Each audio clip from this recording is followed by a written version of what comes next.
Important percentages చూడండి sir.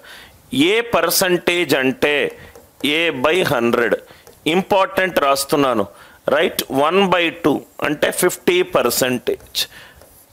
1/2 ఎందుకు వచ్చింది సార్ 50? 2 పార్ట్స్లో నాకు కావాల్సింది ఒక పార్ట్, 100లో అయితే నాకు కావాల్సింది 50 parts. 1/3 into 100 is 33.33. 1/3 into 100 is 33.33. 2/3 2 times 33 66.66. 60. ఈ పర్సంటేజ్ టు ఫ్రాక్షన్స్ నేను ఎక్కువ యూజ్ చేస్తాను కాబట్టి ఒక నిమిషం దీని మీద రివైజ్ చేద్దాం. 1/4 ఈజ్ 25%. 4 మీద 1, 100 మీద ఎంత? 25%. 3/4 3 times 25 which is 75%. 3 times 25 75%. 1/5 it is 20%. 2/5 2 times 20 is 40%. 1/5 అంటే 20%. 2/5 అంటే 40%. 3/5 it is 3 times 1/5 3 times 20 అంటే 60%. 4/5 4 times 20 80%. 1/6 ఏమో 16.67%. 2/6 అంటే 1/3. 3/6 అంటే 1/2. 4/6 అవుతే 2/3. 5/6 అవుతే 1 minus 1/6. 1 ఏమో 100%. 1/6 ఏమో 16.67. ఆన్సర్ ఎంత అవుతుంది? 83.33%. 83.33%. 1/2 ఏమో 50%. ఫ్రాక్షన్ని పర్సంటేజ్గా చేయాలనుకుంటే ఇంటూ 100% వేస్తే చాలు. అలా కూడా చేయాల్సిన అవసరం లేదు. 3కి 1 అవుతే రైట్ 100కి ఎంత? 33.33. 1/2 1/3 1/4 1/5.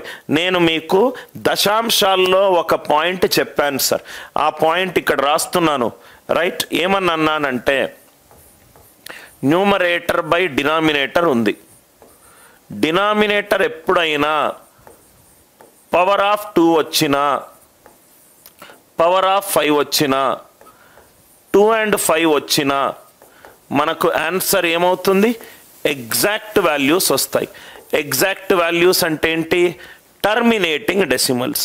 ఎగ్జాక్ట్ వాల్యూ అంటే ఏంటి? Terminating decimal. ఇవన్నీ ఎగ్జాక్ట్ వాల్యూ. అదే denominator other than power of 2,5 వచ్చిందనుకోండి, అదర్ దాన్ పవర్ ఆఫ్ 2,5 వచ్చిందనుకోండి, ఏమొస్తుంది? రికరింగ్ డెసిమల్ వస్తుంది. అంటే అది ఎగ్జాక్ట్ వాల్యూ కాదు, అప్రాక్సిమేట్ వాల్యూ. నేను దశాంశాలు అండ్ భిన్నాల్లో ఈ పాయింట్ చెప్పాను. డినామినేటర్ ఎప్పుడైతే పవర్ ఆఫ్ 2 కానీ పవర్ ఆఫ్ 5 కానీ 2 and 5 కానీ ఉంటే నాకు ఎగ్జాక్ట్ వాల్యూ వస్తుంది. అంటే ఇది ఎగ్జాక్ట్ వాల్యూ, ఇది ఎగ్జాక్ట్ వాల్యూ. 1/2 50% exact value. ఇది ఎగ్జాక్ట్ వాల్యూ కాదు, అప్రాక్సిమేట్ వాల్యూ. 300లో ఎన్నిసార్లు పోతుంది సార్? ఎగ్జాక్ట్గా మనం చెప్పలేము. 4 ఇది exact value. 4 exact value. 6 approximated value. Equal to అని రాశాను కానీ అది అప్రాక్సిమేటెడ్ వాల్యూ. ఎందుకనంటే 6 అంటే 2 into 3. డినామినేటర్ పవర్ ఆఫ్ 2 వచ్చినా పవర్ ఆఫ్ 5 వచ్చినా నాకు ఎగ్జాక్ట్ వాల్యూ వస్తుంది. 2 and 5 కాకుండా ఏదొచ్చినా నాకు అప్రాక్సిమేట్ వాల్యూ వస్తుంది. అర్థమైంది కదా సార్? ఇది చూడండి సార్, చాలా ఇంపార్టెంట్. 1/7 నిన్న నేను భిన్నాలు దశాంశాల్లో ఇది చెప్పాను. 1/7 2/7 3/7 4/7 5/7 6/7. 1/7 2/7 3/7 4/7 5/7 6/7. 1/7 నుంచి 6/7. 1/7 వాల్యూ ఎంత అంటే సార్ 14.2857. 14.2857. డినామినేటర్ 7 వస్తే ఈ 6 డిజిట్లే మళ్ళీ తిరుగుతాయని చెప్పి నేను నిన్న చెప్పాను. డినామినేటర్ 7 ఉంటే ఆ 6 డిజిట్లు మళ్ళీ తిరుగుతాయి. 2/7 న్యూమరేటర్ 2 తీసుకోండి. 2ని 10 తోటి మల్టిప్లై చేయండి. 2 10లు ఎంత? 20. 7 ఎన్నిసార్లు వెళ్తుంది 20లో? 7 2ల 14, 7 3ల 21, 2 సార్లు వెళ్తుంది. 2. దాని తర్వాత డిజిట్ రాయండి. దాని తర్వాత డిజిట్స్ సీరియల్ ఆర్డర్లో రాయండి. దాని తర్వాత డిజిట్స్ సీరియల్ ఆర్డర్లో రాయండి. 2/7 ఈజ్ 28.5714. 3/7 న్యూమరేటర్ ఎంత? 3. 3ని 10 తోటి మల్టిప్లై చేయండి. 3 10లు ఎంత? 30. 7 ఎన్నిసార్లు వెళ్తుంది 30లో?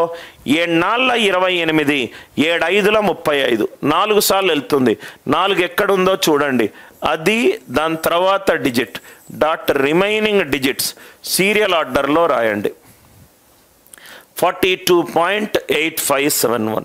42.8571. 4/7 న్యూమరేటర్ 4. 4ని 10 తోటి మల్టిప్లై చేయండి. 4 10లు ఎంత? 40. 7 ఎన్నిసార్లు వెళ్ళింది 40లో? 5 సార్లు వెళ్ళింది. 7 5ల 35, 7 6ల 42, 5 సార్లు. 5 ఎక్కడుంది? ఇది. అది దాని తర్వాత digit. Dot remaining digits in serial order. Remaining digits in serial order. 57.1428. Are you all with me? 5/7 numerator 5. 10తో మల్టిప్లై చేయండి. 5 10ల 50, 7 టైమ్స్ అంటే 71.4285. 71.4285. 6/7 6 10లు ఎంత? 60. 7 ఎన్నిసార్లు వెళ్తుంది? 8 సార్లు వెళ్తుంది. 8 దాని తర్వాత డిజిట్. డాట్ 7142. 85.7142%. దీన్ని స్టార్ మార్క్ పెట్టుకోండి సార్. ఇది మనము భిన్నాలు దశాంశాల్లో ఈ లాజిక్ చూసాము.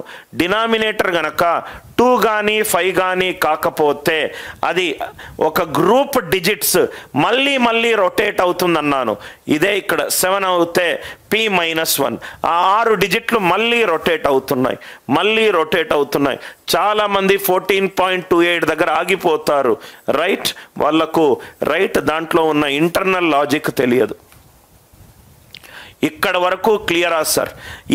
ఈ స్లైడ్ నాకు చాలా ఇంపార్టెంట్ సార్. ఎందుకు సార్ ఈ పాయింట్ రాశారంటే, denominator power of 2, power of 5, 2 and 5 ఉన్నప్పుడు డిజిటల్ సమ్ కూడా అరిథమెటిక్లో ఉపయోగపడుతుంది. అది కాకుండా ఉన్నప్పుడు ఎందుకు ఉపయోగపడుతుంది సార్?